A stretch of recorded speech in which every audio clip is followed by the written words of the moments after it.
5, 4, 3, 2, 1.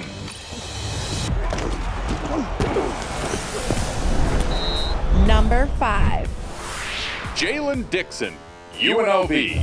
Dixon poised to be the anchor in the middle of that 3-3-5 look again this year in his second year with both Coach Odom and Mike Scherer. Dixon, a preseason All-Mountain West second-team honoree after winning second-team All-Mountain West postseason last year. Set a career high with 29 tackles last year in his first year running the 3-3-5, 6 tackles for loss, which also included a career high 5 tackles in the Mountain West Championship game against Boise State. Dixon got better as the year went on. He got better as the lights got brighter towards the end of the season, and he looks to anchor that 3-3-5 in the middle of the defense again. Keep an eye out as well for some 4-2-5 from this Rebel defense in 2024. Number 4. Jordan Bertinoli, Wyoming. I love Jordan Bertinoli. I've known him since he played his high school ball at Natrona County High School. He burst onto the scene in 2020, that COVID year, and remember that first game against Nevada, he recovered a fumble, and it's kind of funny. My son went to high school with his brother and used to play video games with Jordan Bertinoli.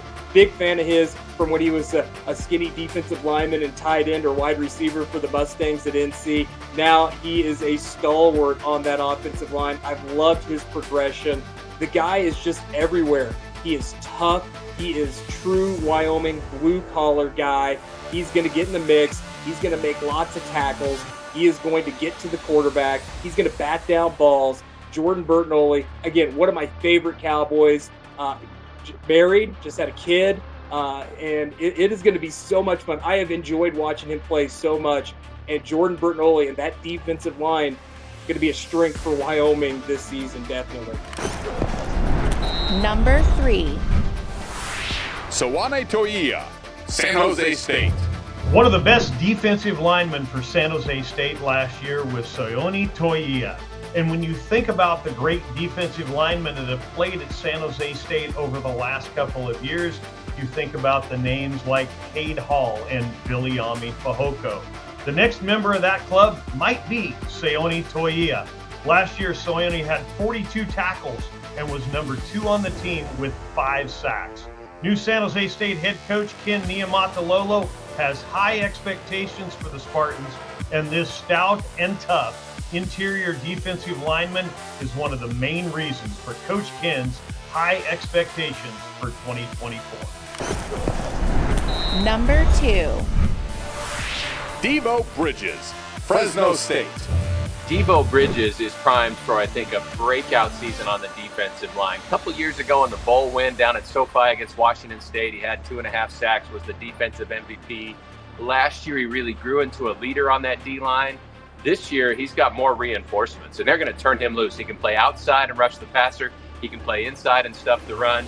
Very versatile, very dynamic. It's going to be a big year for Devo. Number 1. Ahmed Hassanin, Boise State. Ahmed Hassanin, a defensive line, was Boise State's breakout player a year ago. At 6'3", 272 pounds, he returns for his senior season.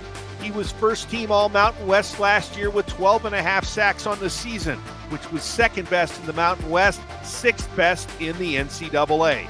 He had a stretch of at least a half sack in 9 straight games, which was the longest run for any player in the country since 2015.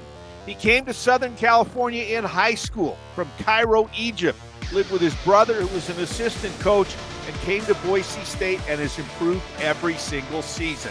He's a preseason All-Mountain West choice at defensive line, as well as the conference's co-defensive player of the year. Look for Ahmed Hassanin to be very disruptive in backfields this season.